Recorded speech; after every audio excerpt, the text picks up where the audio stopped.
So I did all this work to add the text in race render at this 25% playback speed, and then I realized I'm just going to add voice, especially since there's no sound during this whole session.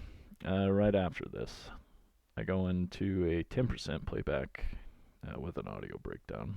But you can kind of see some of the highlights in here, like I'm highlighting where the brake shows up on the gauge, and then like right next to that is where the throttle is displayed in the green. But I had an overall great event with NCRC. The Elantra did great. It's an amazing platform. I've been wanting to go to Laguna Seca for a really long time. So I'm happy to be able to cross that one off.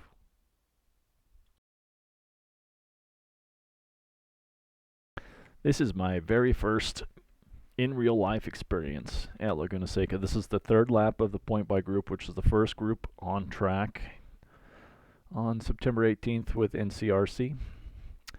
And I'm following this Corvette. I feel like everything's good up to temp. Tires have been sticking now. I feel like everything's warm.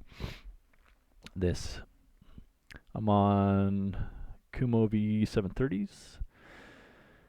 23 Elantra N, basically stock except for wheels, tires. All stability control settings are off. So we're doing about 80 miles an hour, and the Corvette goes for a nice straight line, late brake. And I'm thinking that he just kind of had a late apex and that I can still make it, but I'm catching up to him pretty quick. And so I feather in the brakes, get some good turn in. The weight transfer is really nice. It feels great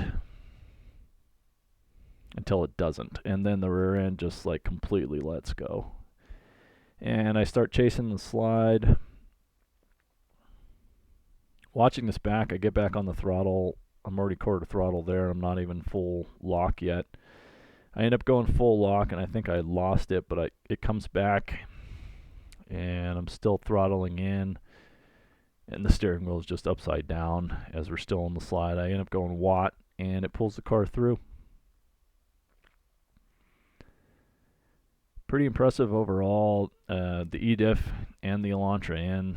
I wanted to break this down. It's my very first time at Laguna Seca, and a lot kind of happens really fast, and it's hard to see. I don't think I even realized I was on the throttle that early until I watched this playback again. Yeah. Happy I didn't spin. I did lose some confidence in the car that session, or in the tires, really. I took the next kind of corners like kind of slow, and I focused more on my next session on kind of straight line braking and not doing any trail braking because I didn't want to upset the car again in a drift.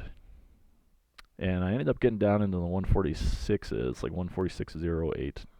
The car's got a lot more in it still. I bet it can get like a high 144, even on those Kumos. All right, thanks.